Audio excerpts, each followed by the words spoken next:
Hey guys, cheers! This is Wander here. Welcome to my channel, The Americanka, where I just share my love and obsession for the Balkans, as you guys know, and I'm based in Belgrade, Serbia. And in this video, I'm going to be sharing the 3 scams that got me good here in the Balkans. One particularly here in Serbia, and the other 2 happened in other countries, which I will get to.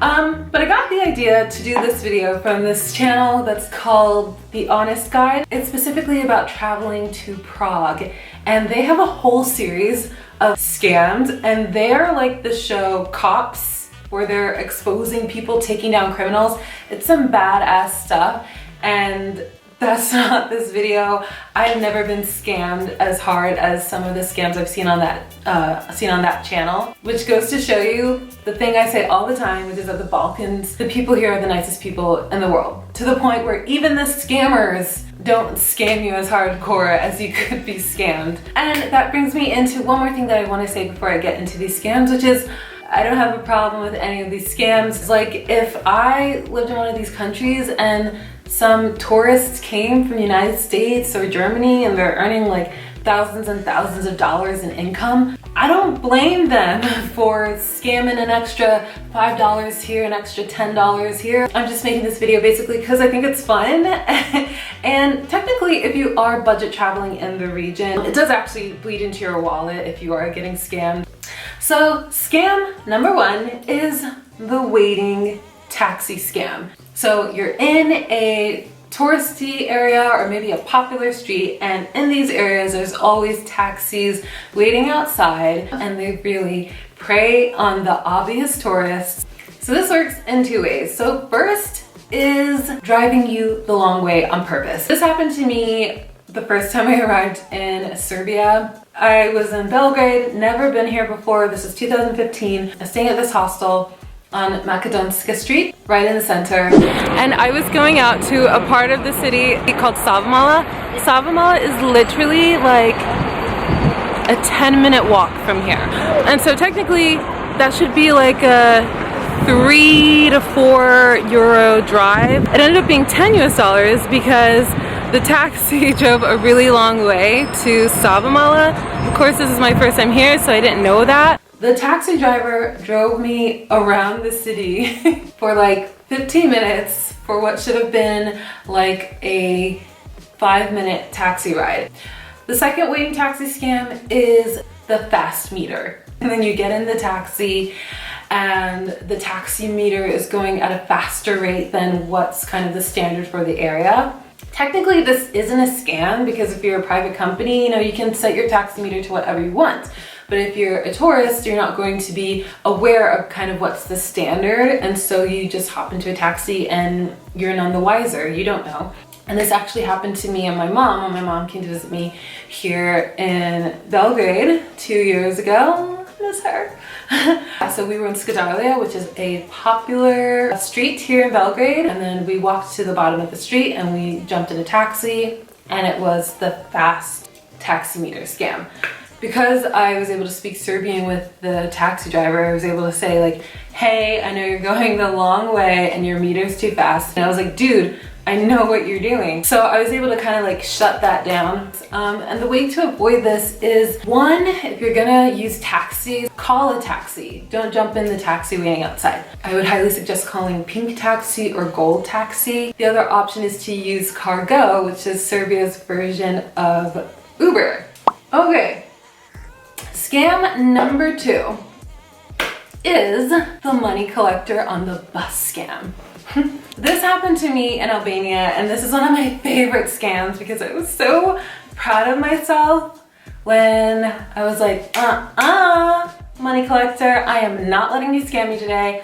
Okay, so what is this scam? This is when you go to the ticket office and you get told what the price is for the bus you're taking, and then the person on the bus tries to charge you more than what they told you in the ticket office. So basically, just to recount the story really quickly, I was in Saranda, Albania, and I was going to the town of Durmi, which is like 2 hours away. So I went to the bus office, there's not a station. Albania doesn't really have bus stations. Even in Tirana, they have like a bus lot. Infrastructure for the country is still some ways behind, which makes the country fun to travel.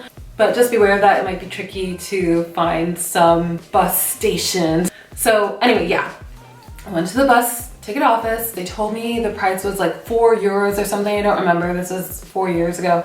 And then the bus arrived, and it was a bus of all locals, all Albanian people. And then there were 4 foreigners. There was me, a German guy I was sitting next to, and then 2 other people. I think they were like from Canada or something. And so the guy who collects money on the bus, he was walking through the bus, and all the locals, he was like €4. And then when he got to us, he was like €8. And so all the other foreigners just gave him the €8. And I was like, I know it's 4. And I was saying this in Albanian, which is why it's so powerful to learn some of a language. Like, you don't have to be fluent in a language. I'm not fluent in Albanian. I just learned to say numbers and other things talking about my money. So I was saying, I know it's 4. And he was like, no, 8. I just kept saying, well, I only have 4. I only have 4. And then he was like, fine. I will say that happened to me only once. Everywhere else I traveled to, never had this problem again. It was just that one bus. And this experience was a huge inspiration for why I created my audio phrase books, Balk Talk phrase books, and I have an Albanian phrase book. There's an entire chapter of all of the phrase books that's dedicated to talking about your money because it's so powerful. So it's like, even if you don't learn an entire language, if you can just memorize all the phrases that deal with specifically talking about your money, in my opinion, that's all you need to know when you're traveling. So you can go to the description and download the first chapter for free of any of the phrase books. I will say right now, the Croatian phrasebook is available. We are still editing the Serbian and Albanian one. Those should be ready next month. So if you sign up to get the first chapter for those phrase books, they'll be sent to your email as soon as they're ready next month. So, scam number 3. I don't even know what to call this. The overpriced, the shady menu scam? I don't even know what to call it. But this happened to me in Kotor, Montenegro. Kako usnama.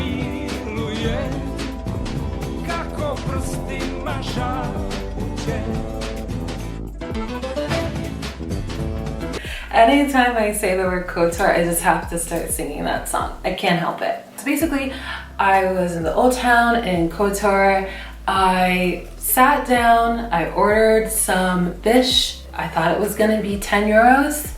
The check came and it was €50. And I know what some of you might be thinking. You might be thinking, oh, they probably charge by the kilo.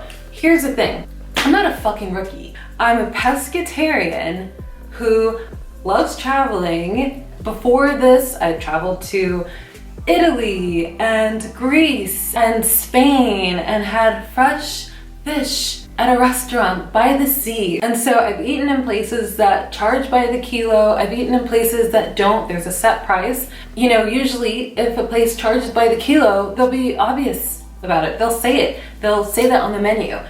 This place didn't mention that on the menu, if that was a scam. If the scam was bill padding, where they added some extra things or one extra thing to the menu and hoped I wouldn't notice, then maybe that's the scam. To this day, I'm still not quite sure how it was €50. And I talked to the waiter and he got very, very aggressive and hostile and really strong-armed me. And I was just like, oh, whatever, and I just paid it.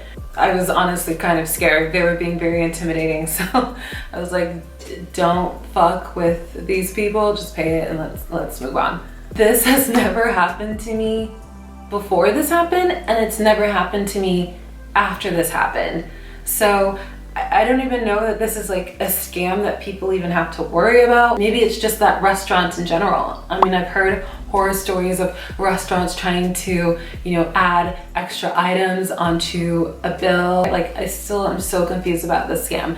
So I hope you guys enjoyed this video. I don't think any of the people in these stories are super bad. Go watch the Honest Guide scam series on Prague, and those scammers, oh, they are bad. But in the Balkans, like, it's like, who cares? So let me know some scams that you've experienced in the Balkans or somewhere else. So I will see you guys in the next video. Cheers again. Bye.